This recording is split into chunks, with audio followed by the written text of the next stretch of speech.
What do leaders do when they realize they suck at leadership? Well, they do a lot of things, and some of those things are okay. They should even be encouraged to a point.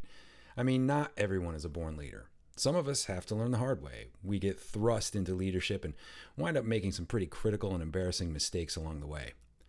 But some of those flaws can leak into what I'd call toxic incompetence. I'll uncover those leaks here so you can spot them, and I'll give you my best advice for dealing with incompetent leaders, hopefully even keep you from becoming one. Let's get a couple things out of the way immediately. First, I think toxic is a word that gets way overused for the wrong reasons. Just because I don't like something doesn't make it toxic. I don't like Brussels sprouts. They stink. That doesn't make them toxic. It just makes me sensitive. And just because something offends me doesn't make it toxic either. Reality television offends me on a deep spiritual level. Doesn't make it toxic. I want to call it toxic, but I'm mature enough to know that I just don't understand it, and I'm comfortable with my ignorance there. I say this because most people don't like or understand most visionaries. You're about to argue with me until I throw Elon Musk at you. Love him or hate him, everyone can agree that Musk is either disliked or misunderstood as a visionary. Now, as a leader, is he toxic? I don't know. I don't work for him. But I can tell you that the vision thing gets amped up from dislike and misunderstanding to toxic levels of incompetence when the actions of the leader start to consistently work against the progress of the company. The switch is often hard to spot because executing on vision takes bold steps and risk and dislike and misunderstanding. Visionary behavior becomes toxic when the connective tissue between the actions of the leader and the goals of the company get harder and harder to justify. Look, I've been lucky enough to work with a ton of leaders and a ton of visionaries, sometimes shoulder to shoulder for years, other times for an hour on the phone. None of this is about you. We good? Okay, here we go. Last week, I answered a question in Teaching Startup from a co-founder COO who needed to rebuild his entire disengaged organization after parting ways with his co-founder CEO. The now departed CEO was the visionary. The now in charge COO was the person who got shit done. The partnership had worked wonderfully at first, and the company had become somewhat successful pretty quickly.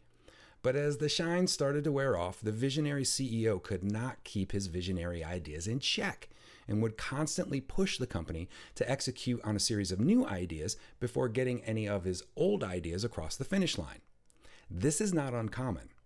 Not all CEOs are visionaries, and not all visionaries should be CEOs. When they are, it takes a strong second, sometimes even an entire executive team, to keep the visionary engaged with the execution of an idea once that execution gets somewhere past 60% complete, or past the fun part. Visionary leaders are almost always excellent recruiters, to an extent. They're great at turning smart and talented people into true believers, and this is a superpower. The value of it cannot be overstated. When the superpower works on employees, investors, customers, and partners, it can be the difference between success and failure for the entire company. However, and this always happens, with great success comes greater demand, which requires greater resources. And then what sometimes happens is the visionary leader realizes they're great at leading smart and talented true believers, but not so great at leading smart and talented normies. And then what sometimes happens is those smart and talented true believers become a favored clique within the company. When that happens, the employees, investors, customers, and partners who aren't with the clique are against the clique. I don't know how to stop this from happening. I wish I did because I hear it all the time.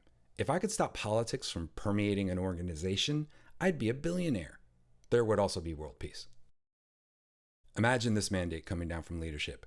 Attention employees, you are now required to perform and record a TikTok dance every 3 days to unlock your work-issued laptop. If you think that sounds stupid, let me just tell you, I've seen some things. I'm all for rules. Rules create structure, which drives predictable results, which are critical to success in business. But I'm also creative, so you can bleep your bleeping rules.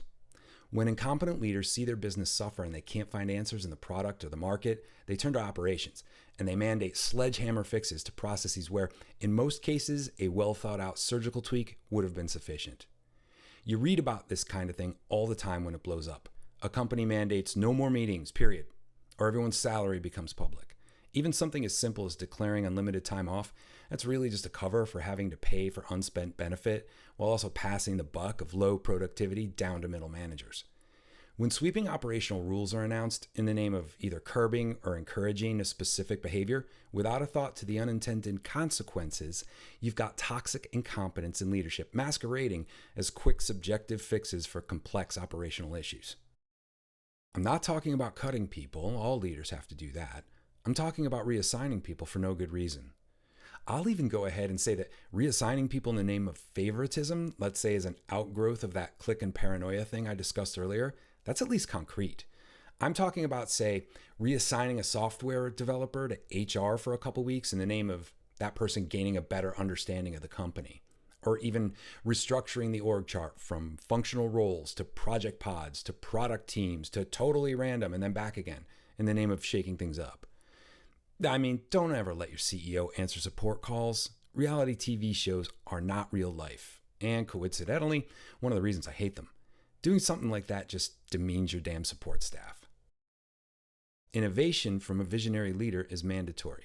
When innovation becomes obsession, it's a huge problem.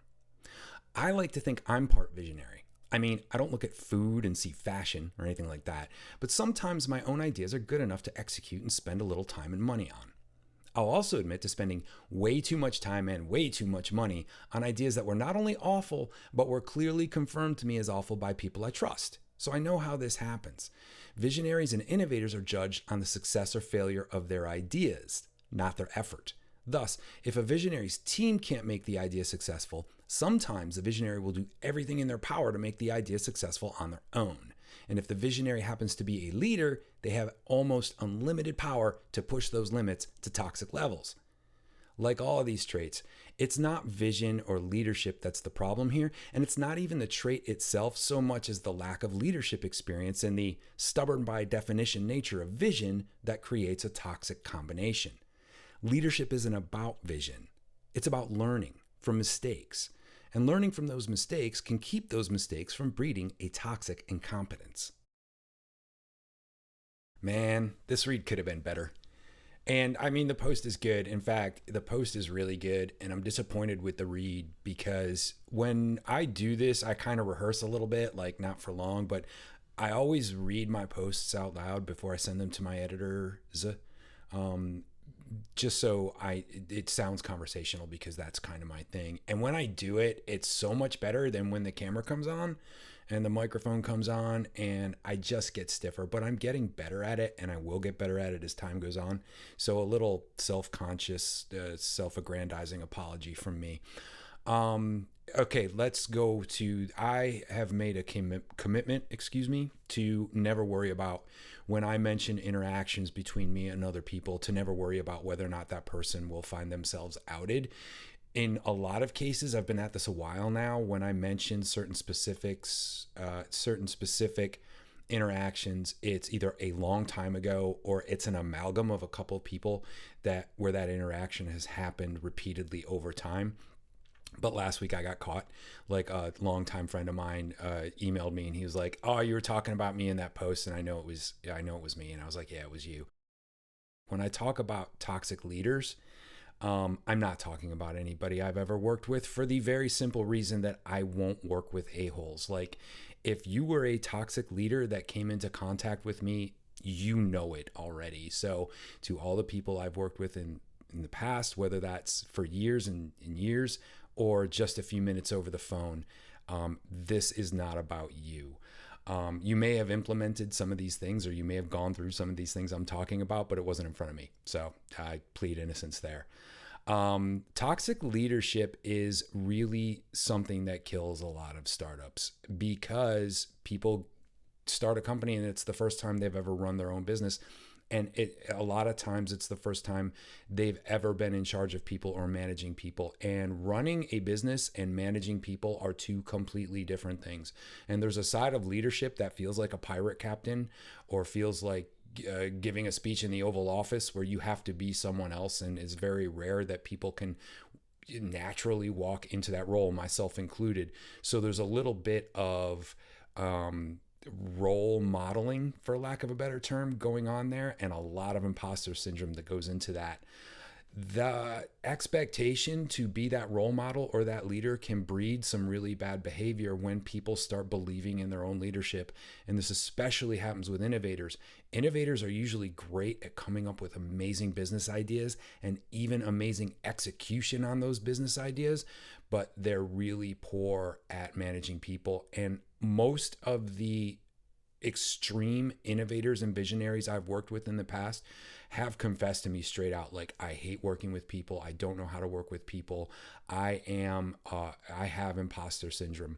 And you'd never know it in a lot of cases from the way they handled people, but it's usually always a component of who they are. I get into that situation myself. When it's my own idea, I get very sketchy about how I lead people on the path to that idea.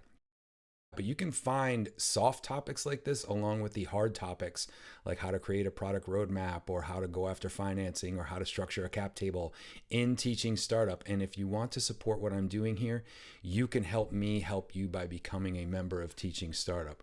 What is Teaching Startup? Teaching Startup provides access to actionable, insightful, and honest startup advice for entrepreneurs at all experience levels, regardless of their connections or resources. Quick story on that. Like, I do a lot of one-on-one consulting, and it's really expensive, and it helps a very few people a whole lot. I do a lot of public writing and videos and things like that, and that helps a lot of people, but only a little bit. I saw this huge white space in the middle that I wanted to try to conquer.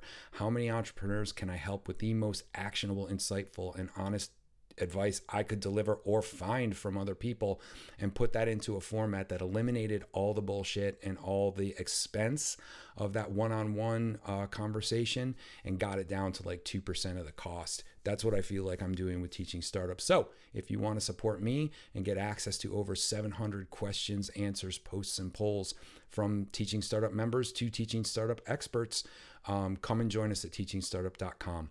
I appreciate you. Now go do great things.